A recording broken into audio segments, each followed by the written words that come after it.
Buonasera a tutti, queste le notizie più importanti di sta giornata. Mattina amara, chidda di Custonaci, donne un caruso di 21 anni, morsi mentre stava cercando di tagliare una poco rami sopra a un arvolo.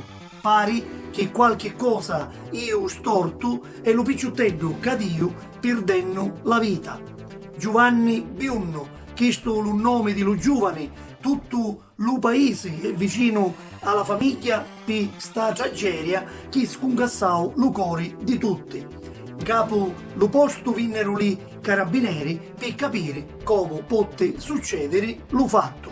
Ancora una tragedia verso l'una di stiorno, un capo l'autostrada A29, tra dattelo e fiatore, un morto e un ferito grave. Un anziano perse lo controllo della macchina che sbatteo dallo guardrail e Pedro non ci fu niente di fare. La moglie grave fu portata di corsa all'ospedale Sant'Antonio di Trapani.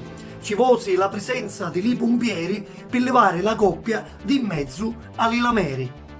Grande successo di pubblico sabato sera allo teatro Don Bosco di Trapani, dove si sparava dallo schermo per la prima volta lo cortometraggio Turiddu su Naturi, scritto di Giovanni Battista Pollina, che fece pure lo regista. Dallo cast nome d'eccellenza come Totò Burgese. Prima di mandare lo film ci furono canti tradizionali siciliani di Lucoro, città di Trapani, e ospiti d'onori come lo regista Vito Colomba. A tutti vi oggi buonasera e ne vedremo spesso con l'altro TG.